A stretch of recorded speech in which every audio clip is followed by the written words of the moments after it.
Al-Fatihah. A'udzu billahi minasyaitonir rajim. Bismillahirrahmanirrahim. Alhamdulillahirabbil alamin arrahmanir rahim maliki yaumiddin. Iyyaka na'budu wa iyyaka nasta'in ihdinas siratal mustaqim. Shiratal ladzina an'amta 'alaihim ghairil maghdubi 'alaihim waladdallin. Wa ila ruhi jami'il mu'allifil kutubil lati ta'allamna bi mu'allafatihim khususan ila ruhi mu'allifi hadzal kitab Syekh Ibnu Hajar Al-Asqalani wa Syanawi Al-Bantani wa ila ruhi jami'il masyayikhina wa asadatina wa khususan ila ruhi mu'assisi hadzal ma'had Kiai Al-Ansari Ghafarallahu dzunubahum wa qaddasallahu sirrahum wa nafa'allahu bi ulumihim fid dharain. Al-Fatihah. A'udzu billahi minasyaitonir rajim. Bismillahirrahmanirrahim. Alhamdulillahirabbil alamin arrahmanir rahim maliki yaumiddin. Iyyaka na'budu wa iyyaka nasta'in ihdinas siratal mustaqim. Shiratal ladzina an'amta 'alaihim ghairil maghdubi 'alaihim waladdallin. Bismillahirrahmanirrahim. Wal maqalatu saniyatu sareng ari ieu artikel maqalah nomor kadua. Qala parantos ngadau saha an-nabiyyu Nabi Muhammad sallallahu alaihi wasallam. Sitatun ari genep minan nasi ti pirang-pirang jelma. La'natu ngala'nat kaulahum kaitu genjelma wa la'ana jeung ngala'nat hum kaitu jelma saha Allah Gusti Allah taala ma'alawur Allah.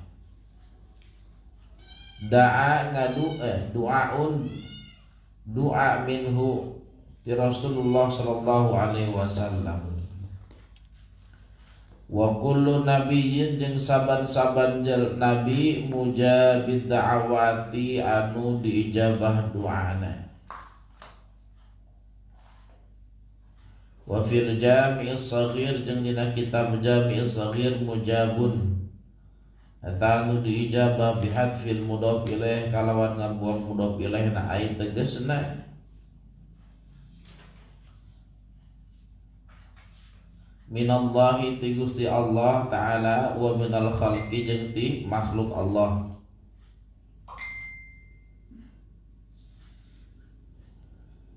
Az-zaidu kahiji jelma sok nambah-nambah fi kitabillahi dina kitab Allah. Ai tegasna man jelma yadkhulu anu ngasubkeun fi dina Quran ma perkara laisa minhu lain tina Quran. Wa yu'awwiluhu jeung mentakwilkeun Quran nafsirkeun Quran bima la yasihhu kalawan perkara anu teu sah. Jadi cek Rasul aya genep jelma nu dilaknat ku kaula, dilaknat ku Allah, bahkan dilaknat ku sakabeh para nabi nu ijabah nu doana teh diijabah. Dilaknat ku Sang Pencipta jeung dilaknat ku sang ciptaanna makhluk. Wah ieu jelma dilaknat ku sakabehan. Mun geus dilaknat ku Rasul, dilaknat ku para nabi, geus pasti eta diijabah doana. Lamun doa teh mah mana wae nu genep jelema nu dilaknat ku Allah jeung dilaknat ku Rasulullah sallallahu alaihi wasallam, bahkan dilaknat ku sakabeh nabi Allah. Kahiji jelma nu sok nambahan kana Al-Qur'an. Maksud nambahan teh nyaeta jelma anu ngasupkeun makna-makna anu teu layak di Qur'an. Bahkan jelma anu nafsirkeun Quran sakahayang sorangan padahal teu kitu maksudna. Artina Al-Qur'an diacak-acak ku manehna. Al-Qur'an diotak-atik sakumaha kahayang manehna. Nah ieu jelma nu kieu bakal dilaknat padahal Al-Qur'an itu adalah kitab suci. Kebenarannya kebenaran otentik, mutlak, absolut, tidak bisa dirobah-robah. Nah, orang yang seperti ini akan mendapatkan laknat dari Allah Subhanahu wa Ta'ala. Quran itu sudah otentik kebenarannya. Ayo otentik teh, sudah mutlak, sudah absolut, nggak bisa dirubah. Seperti bagaimana Pak Ustadz? Seperti orang yang menafsirkan Quran, yuharrifunal kalima an mawadhihi, kalau bahasa Quran, membelokkan makna Quran yang tidak sesuai dengan makna aslinya. Contoh dia, ada sebagian orang berpendapat bahwa ada ayat Al-Quran yang mengatakan lidzakari mislu haddil unsayain. Dalam ilmu waris, laki-laki itu mendapat 2 bagian daripada perempuan. Lidzakari untuk laki-laki, mislu haddil unsayain, itu bagiannya adalah seperti 2 perempuan. Artinya kalau hartanya itu 6 juta, maka laki-laki mendapatkan 4 juta, perempuan 2 juta. Itu sudah mutlak dari Allah, gak bisa diotak-atik. Lalu ketika ada seseorang yang memahami ayat ini dengan konteks yang terjadi, dia mengatakan begini: kenapa Allah Subhanahu wa Ta'ala memberikan laki-laki 2 kali lipat daripada perempuan dalam hak waris? Karena zaman dulu laki-laki itu sangat berperan dalam keluarga. Laki-laki berangkat perang, mencari nafkah, melindungi keluarga. Sementara perempuan di Arab itu di rumah saja, ngepel, masak, cuci baju, ya kan, nangkarak, selesai. Pegawaian awe mah gitu dia. Perempuan itu selalu dipingit di Arab, nggak pernah keluar rumah. Maka dari itu kata mereka, Allah berikan laki-laki itu hak lebih banyak karena tanggung jawabnya banyak. Paham kira-kiranya? Kenapa Allah menurunkan ayat itu di akhir surah An-Nisa? Lidzakari mislu haddil unsayaini, 2 perempuan. Itu dari Allah, jangan diotak-atik lagi. Sementara sekarang ada orang yang begini. Mereka mencoba menundukkan teks Al-Quran dengan membandingkan kepada konteks yang terjadi atau fakta empiris di masyarakat yang terjadi.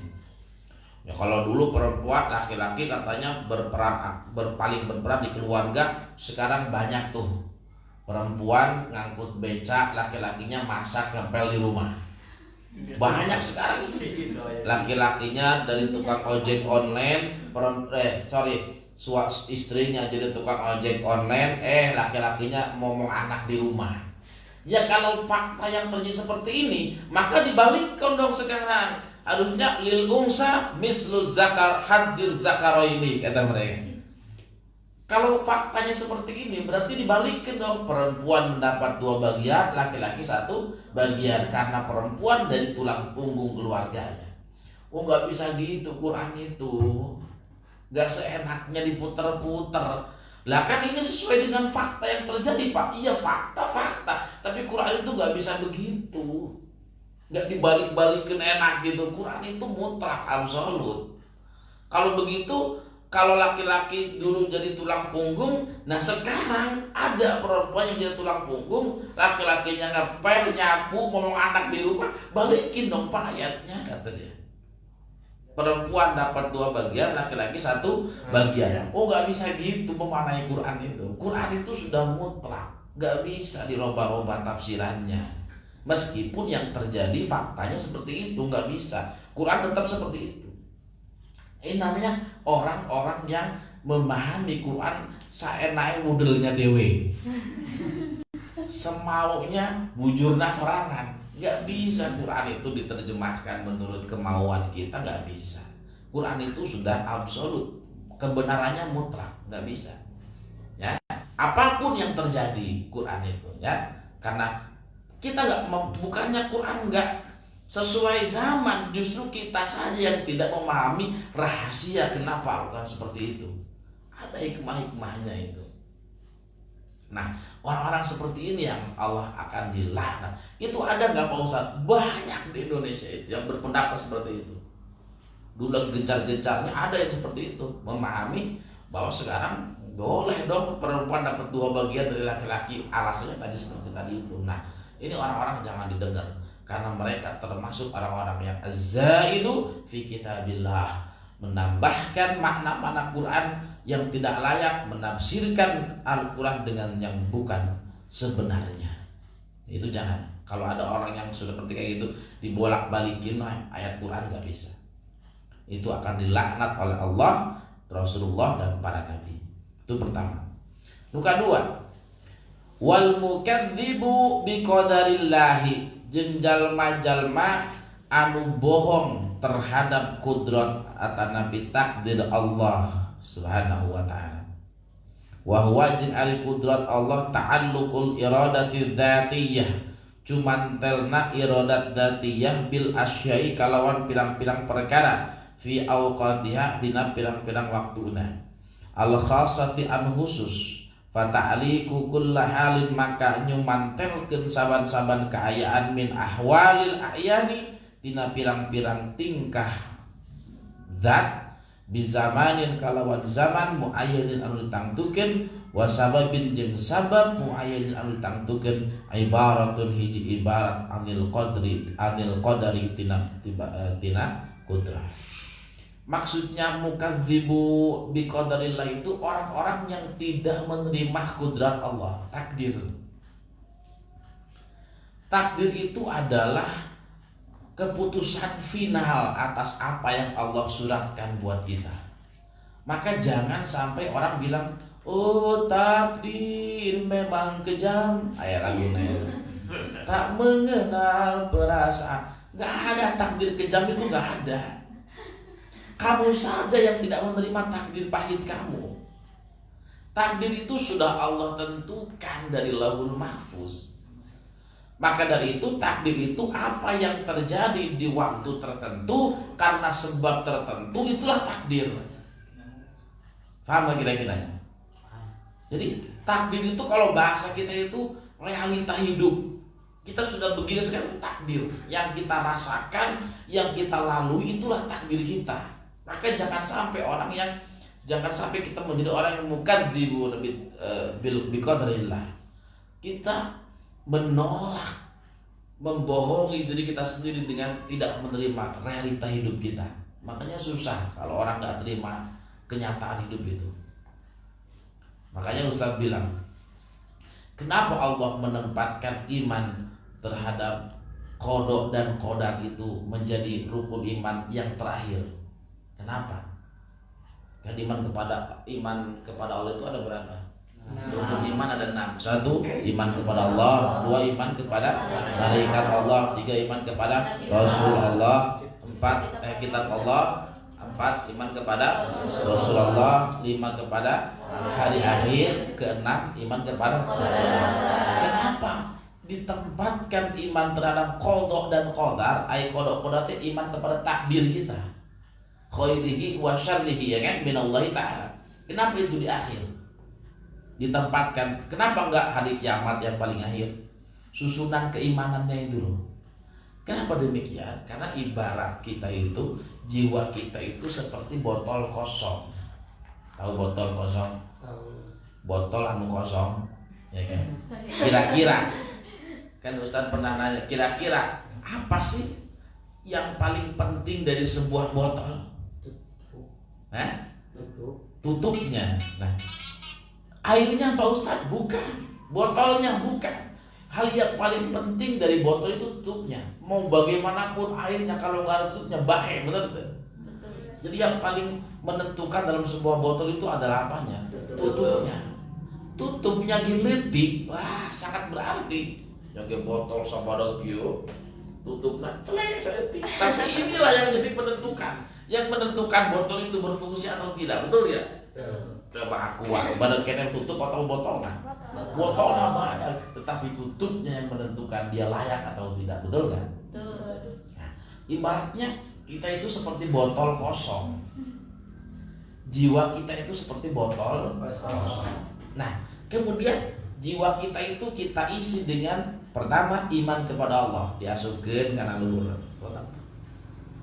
masukin lagi iman kepada malaikat Allah. Seolah-olah kita memasukkan iman kepada botol itu, paham nggak?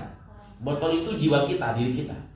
Setelah masukin iman kepada malaikat, masukin iman kepada kita. Dimasukin lagi kemana? Ke botol. Tilu. 4, masukin iman kemana? Kepada Rasulullah. Masukin lagi ke botol. Masuk ke botol.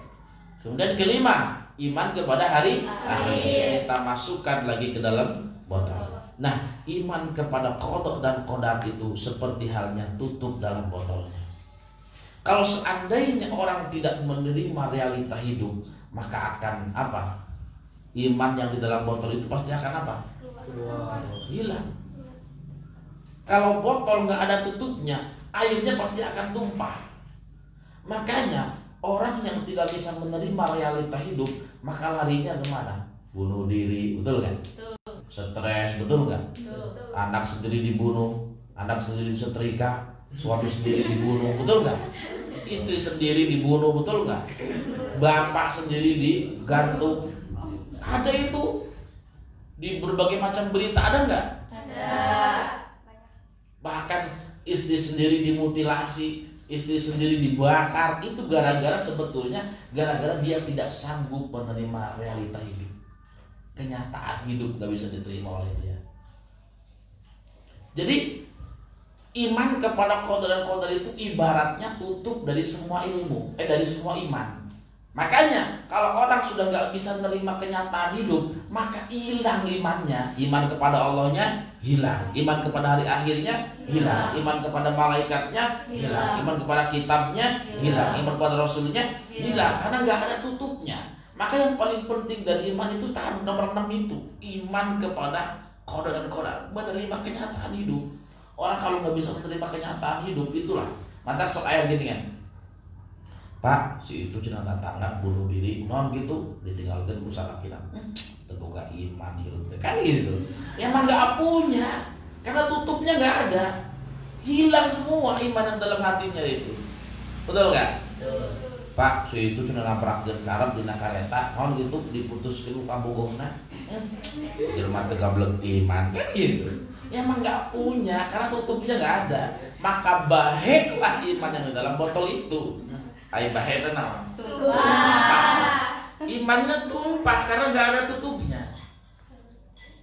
Susah orang kalau enggak bisa terima kenyataan. Susah. Betul enggak? Maka dari itu terimalah kenyataan kita, terimalah inilah takdir kita. Sudah terima sajalah, Allah yang menuliskan. Jangan sampai kita mengeluh sehingga sampai nguleknya. Udah terima saja.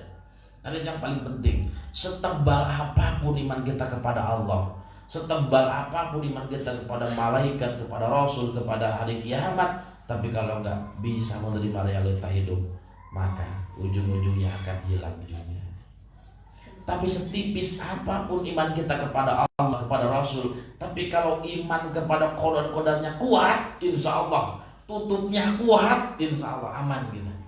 Aman, ya kan? Betul nggak? Banyak orang yang bunuh diri gara-gara ekonomi, ribut sama suaminya, anaknya dibuang, habis melahirkan anaknya dibuang ke kolam lele, diparabkeun eta berita begitu dicopot dengan sirah unggul, udah ke Karajol dipijen karena kolam lele. Allahu Akbar. Ini orang nggak punya iman, emang nggak punya iman, imannya sudah tumpah. Nah itulah orang yang bakal dilaknat oleh Allah, orang yang tidak bisa menerima kenyataan hidupnya. Awas, kita harus terima kenyataan kita ya, jangan stres, jangan apa. Nomor 3, wal mutasallitu jeung jalma anu mimpin bil jabaruti kalawan ku kekuasaan anu dipaksa, bifathil ba kalawan dipatahkeun ba'na ay tegasna bil kibri ku kesombongan wal qahri jeung paksaan. Jadi jelma anu mimpin anu merentah, tetapi merentahnya dengan apa? Kesombongan dan paksaan. Fayu'izzu mangka ngamuliakeun itu jelma, man ka jalma adallahu anu dihinakeun itu jelma Allahu ku Allah subhanahu wa ta'ala wa hum jeung ari tu jelema teh ahlul batili nyaeta ahli-ahli batil. Tuh.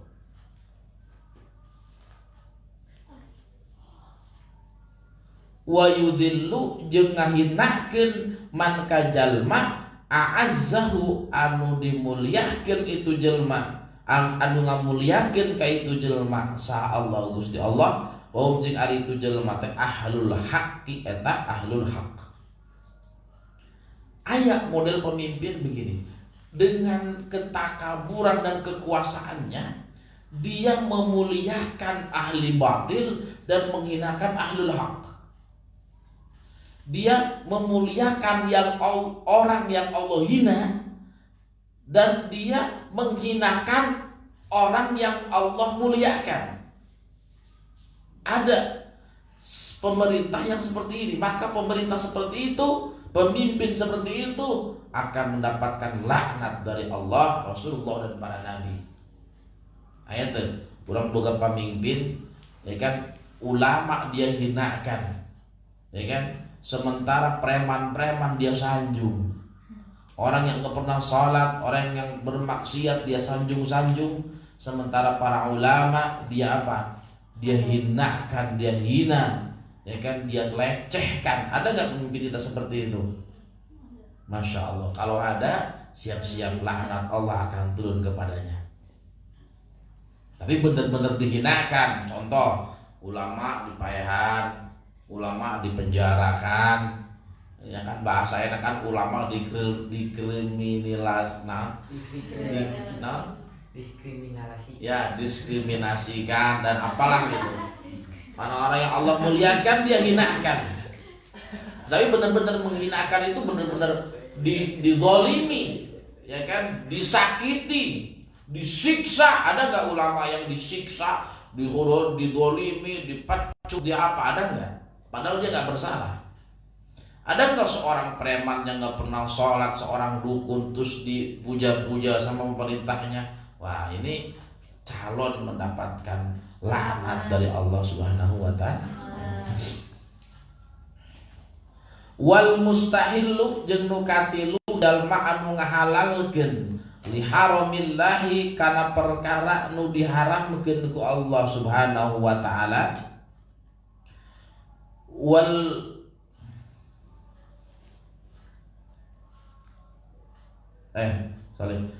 mustahillu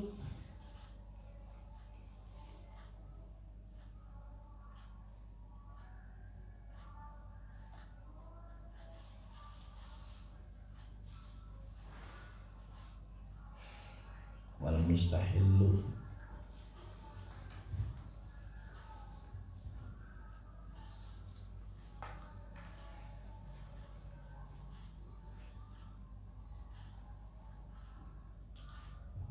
wal mustahillu jeung jalma anu menganggap mustahil gitu nya li haramillahi kana haram Allah anu dihormatan ku Allah bi fathil ha kalawan dipatahkeun hana wa ra jeung ra'na ai tegasna haram Makkah haramna Makkah dihormatna Makkah wa jeung ari itu perkara manjelma fa'ala numigawe fil harami dina tanah haram ma perkara yahrumu anu haram fi'lihi migawena. Jadi orang-orang yang telah melakukan perbuatan haram di tanah haram. Tanah haram itu adalah Makkah dan Madinah, disebutnya haram, ya kan? Baitul haram, ya kan? Artinya haram seseorang untuk melakukan perbuatan yang haram di sana. Gak boleh orang melakukan perbuatan tercela di tanah haram. Nah, orang itu melakukan membunuh atau memerkosa atau mencuri di tanah haram, di tanah yang dimuliakan oleh Allah Subhanahu wa ta'ala, itu Makkah dengan Madinah. Itu gak boleh hukumnya. Kalau kita melakukan, maka Allah akan melaknat kita. Orang yang sedang naik haji saja, motong tangkal, maehan manuk maehan cak-cak teu meunang di tanah haram. Komo iman maehan jelma wah salam. Geus pilahnateun. Karena itu tanah apa? Tanah haram. Wal mustahillu jeung anu ngahalalkeun tanapi ngabeunangkeun min aitrati tina keluarga kaula ay tegesna dzurriyyati keluarga kaula wa qarabati jeung kerabat kaula ma perkara haramallahu anu parantos ngaharamkeun sa Allah Gusti Allah wa huwa jeung ari itu perkara teh man jelma fa'ala anu migawe fi dzurriyyati rasul dina keluarga Rasulullah sallallahu alaihi wasallam ma perkara yahrumu anu haram fi'luhu migawena minal ma'asi tina pirang-pirang kamaksiatan wal madhalimi jeung tina pirang-pirang kadzaliman. Mencoba menzalimi atau berbuat maksiat kepada keluarga Rasul macam-macam. Gak boleh kita menzalimi berbuat maksiat kepada keluarga zuriyah Rasul. Ada enggak Pak Ustaz zuriyah Rasul? Aitrati adalah ahlul baitnya Rasul. Ya kalau sekarang kan ahlul bait yang dekat-dekat sudah pada enggak ada. Ya kan? Fatimah, kemudian Hasan, Husain sudah enggak ada. Kalau kita melukainya, menzaliminya, kita akan dapat laknat Allah. Sekarang ada enggak ahlul bait? Ada. Yaitu para siapa? Para habaib, para sayyid, para habib. Itu kan keturunan Rasulullah sallallahu alaihi wasallam. Kita enggak boleh berbuat zalim, berbuat maksiat kepada para keturunan Rasulullah sallallahu alaihi wasallam. Itu enggak boleh kita. Enggak boleh kita menyakiti, mendolimi seorang habaib atau habib, kecuali mungkin habib itu melakukan sebuah kezaliman, boleh saja kita balas, ya kan? Karena sama-sama kita menegakkan hukum Allah Subhanahu wa taala. Nah itu jadi nomor ketiga, kita tidak boleh menghalalkan perbuatan yang haram di tanah haram, kemudian kita melakukan kezaliman kepada keluarga Nabi Muhammad sallallahu alaihi wasallam. Intinya gitu, nomor 3. Nomor 4. Wattariku jeung jalma anu ninggalkeun li sunnati kana sunnat kaula. Fa innallaha mangka Allah taala la yanzuru mual ningali ilaihim kaitu jalma yaumal qiyamati dina poean rahmat nadharar rahmah kalawan paningali rahmat. Dan yang terakhir adalah jelma nusok ninggalkeun sunnah kaula jeung Rasul. Ya kan? Orang yang suka meninggalkan sunnah Rasul, maka dia akan dilaknat oleh Allah Subhanahu wa taala. Jangan terus sunnah-sunnah yang berat-berat. Sunnah-sunnah yang Rasul lakukan itu minimal memotong kuku, ya enggak? Kemudian memotong kumis, memotong bulu ketek, memotong bulu kemaluan, itu termasuk fitrah, termasuk sunnah Rasulullah sallallahu alaihi wasallam. Ibadahnya puasa Senin Kemis, kemudian sholat duha, sholat tahajud, itu saja, jangan berat-berat.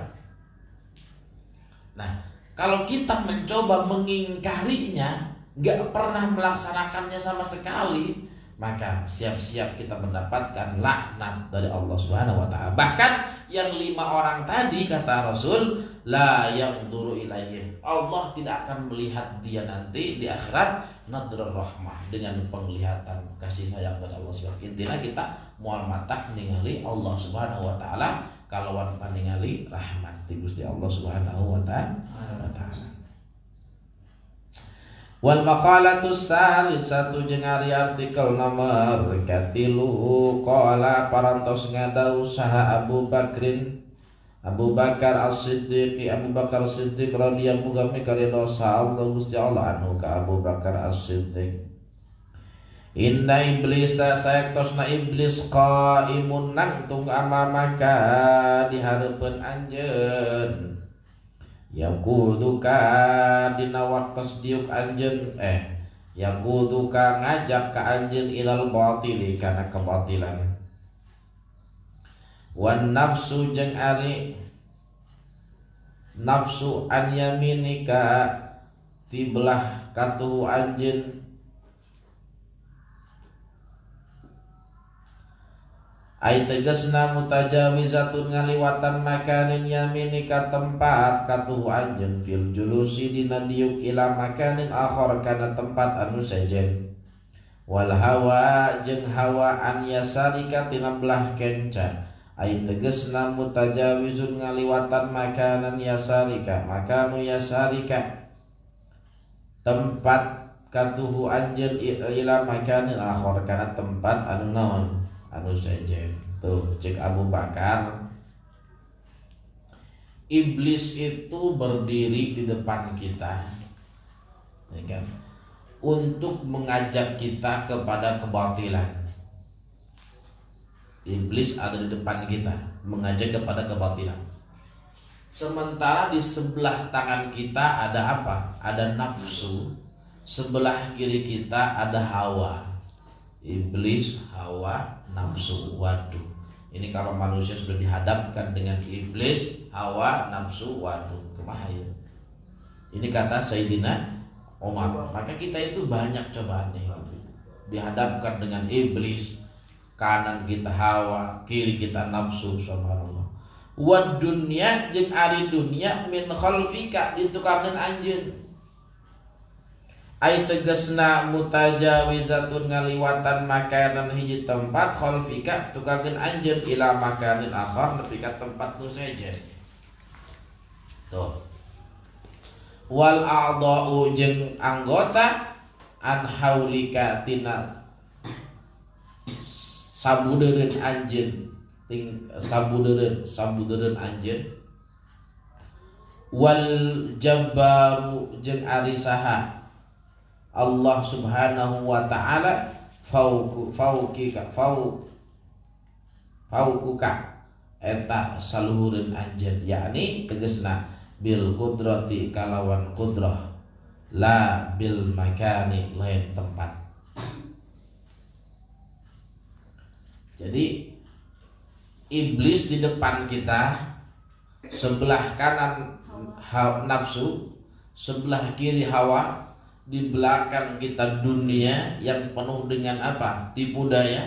Allah ada di atas kita, tapi di atas itu bukan di atas tempat, karena Allah la yahtaju ila muhallin wala muhassisin. Allah itu gak butuh tempat. Ini maksudnya di atas itu di atas kudrah, kekuasaannya. Kekuasaan Allah di atas, iblis di depan, di belakang dunia, di sebelah kanan nafsu, di sebelah kiri syahwat, hawa nafsu, syahwat. Nah, kemudian setelah itu bagaimana? Lamun geus urang teh dikurilingan ku kitu, Allah aya di luhur kekuasaan Allah aya di luhur urang. Lihat.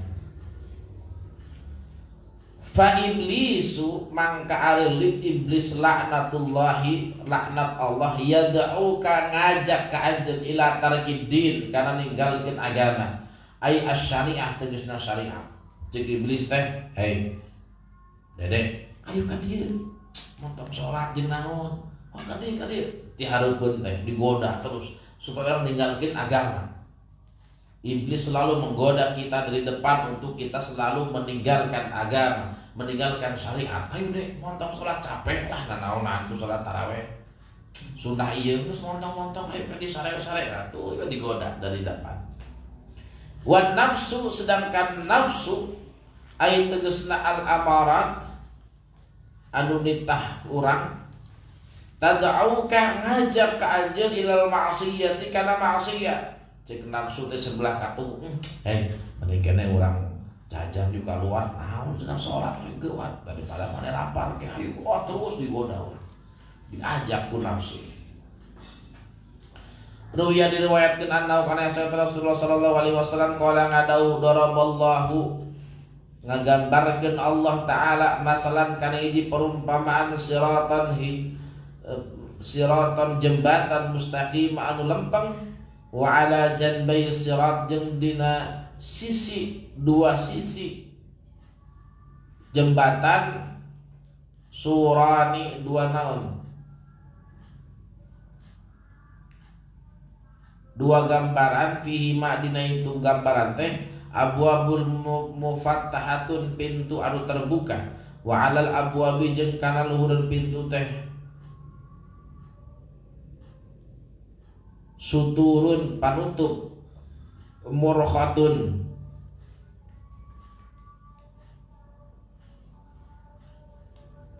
murkhatun anu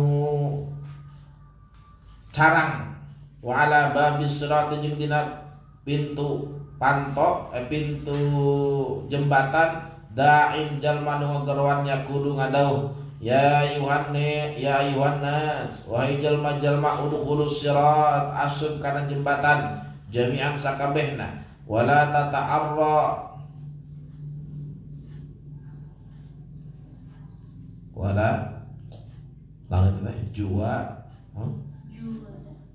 wala tata'arrajunya wala tata'arraju jeung ulah naik anjeun kana jembatan wadain jeung anu ngagerowan yad'u ngagerowan min fauqin tiluhureun as-sirat di jembatan fa idza arada maka di mana-mana ngamaksud al insanu jelma an yaftaha kana muka syai'an perkara min tilkal albab dina itu pirang-pirang pantoh qala kadauh wai haka cilaka anjeun la taftahu ulah muka anjeun kana itu pintu fa innaka kana saektosna itu pintu in taftahu lamun muka anjeun kana pintu naon teh tilijhu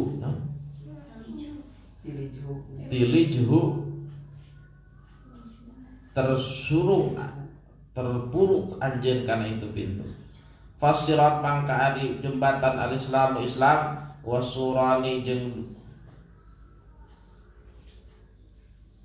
hududullahi eta batasan Allah wal abwabu jeung ari pintu al-mufattahatu anu terbuka maharimullah eta pengharaman Allah wadalika jeung itu perkara ad-da'i anu ngagerowan ala rasis sirat kana luhureun jembatan kitabullah eta naon kitab Allah wadda'i jeung anu ngagerowan min fauqunina salureun wa'idullah eta janji Allah fi qalbin dina hate kullu muslimin saban-saban muslim rawahu riwayatkeun kana hadis Ahmad wa Muslim. Dina hadis digambarkeun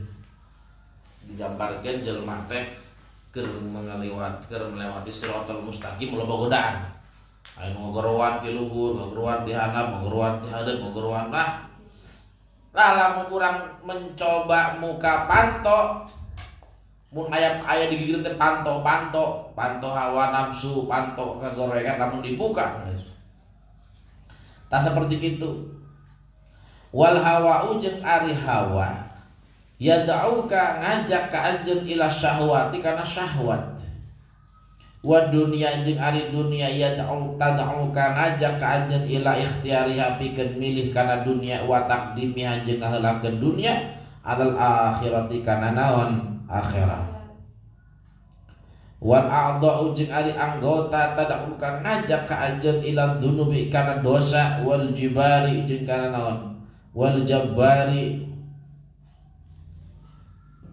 jeung ari Gusti Allah yad'uka ngajak ka anjeun ilal jannati kana surga wal maghfirati jeung kana pangampura Allah Subhanahu wa ta'ala. Tuh bayangkeun urang teh hidup di alam dunia teh hiji dihareupeun urang setan ngajak kana ninggalkeun syariat, di sebelah kanan urang aya nafsu ngajak kana kamaksiatan, di sebelah kenca aya naon syahwat aya hawa nu ngajak kana syahwat. Paham? Di tukang urang aya dunia nu ngajak pikeun berterjun ka dunia ninggalkeun akhirat. Sementara di luhur urang aya Allah Subhanahu wa ta'ala anu ngajak kana surga jeung kana maghfirah. Mata urang kudu inget teh sok ka luhur ka Allah, nyegetong baluak lieu ningali ka luhur artina ibadah ka Allah Subhanahu wa ta'ala. Ulah lieu kenca, ulah lieu ka tuhu, ulah lempeng ka hareup, ulah ngalieu ka tukang. Sabab eta kabeh teh gogoda bikin urang. Geus urang mah lempeng teh ka saha? Ka Allah Subhanahu wa ta'ala. hiji deui. Faman ajaba can beres kana. Qala Allah Ta'ala parados ngadau Allah Ta'ala ulaika yad'una ilan nari wallahu yad'u ilal jannati wal maghfirati bi'idnih. Ulaika eta maranehna teh saha hawa nafsu setan jeung dunia nu ngageroan ka urang. Yad'una ngajak itu hawa nafsu setan jeung dunia teh ilan nar kana neraka. Wallahu jing ari Allah nu aya di luhur yad'u ilal jannati ngajak kana surga wal maghfirati jeung naon maghfirah kade di luhur dinya teh di luhur lain Allah di luhur tapi kakawasaan Allah anu ngajak ka urang pikeun kana naon surga. Faman mangka sajal ma ajaba nu ngajawab iblis kana iblis cek iblis teh ayo ka dieu urang tinggalkeun agama maka zahaba anhuddin leungit agamana teh. Leungit naon cenah agamana. Berarti jelema anu geus teu boga agama, geus teu ngambil agama eta teh naon ngajawab ajakan iblis. Waman ajaban nafsa jeung sajalma anu ngajawab kana nafsu zahaba anhu ruh maka leungit naonna ruhna. Naon maksudna ruh ay al insan kemanusiaannya hilang. Lamun jelema geus teu boga pri kemanusiaan berarti eta jelema teh nuturkeun nafsuna. Nah, paduli batur lapar nu penting aing seubeuh. Kan gitu. Berarti geus eueuh pri kemanusiaan. Itu berarti ngajawab nu sebelah katuhuna nyaeta saha? Nafsu.